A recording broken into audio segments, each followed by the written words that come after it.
हमने पहले भी कहा 77 अभियुक्तों को हम अब तक गिरफ्तार कर चुके हैं। कोई भी बचने नहीं पाएगा।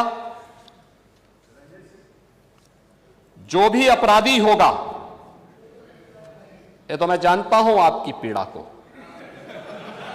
क्योंकि जब सरकार की कार्रवाई अपने अंतिम उस तक जाएगी तो आप में से बहुत सारे लोग फतिया पढ़ने के लिए जाएंगे वहां, तो आपको फतिया पढ़ने के लायक भी हम नहीं छोड़ेंगे, तब तक ऐसी कार्रवाई हम कर देंगे। इसके लिए महोदय हम लोगों ने एक एसआईटी गठित की है। प्रदेश के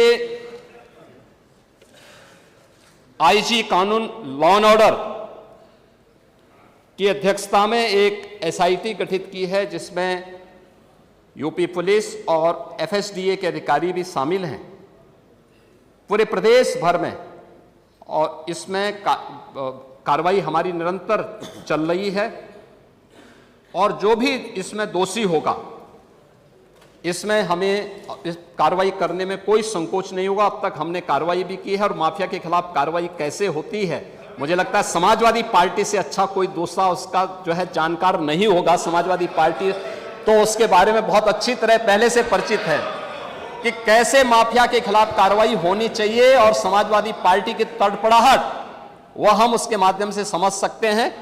और मैं इस सदन को इस बात के लिए आश्वस्त करता हूं कि इस मामले में जो भी अपराधी होगा, उस अपराधी के खिलाफ जितनी सख्त कार्रवाई होगी, उत्तर प्रदेश सरकार उतनी सख्त कार्रवाई करेगी। लेकिन मैं समाजवादी पार्टी से इस बारे में जरूर कहूंगा कि वह गुमराह करना छोड़े।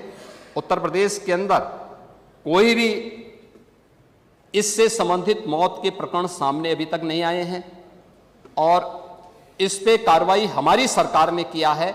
आपकी सरकार ने उन्हें लाइसेंस दिया था उनके इल्लीगल गतिविधियों को आगे बढ़ाने के लिए। समाजवादी पार्टी की सरकार ने 2012 से 16 के बीच में सारे इल्लीगल कार्यों को आगे बढ़ाया था।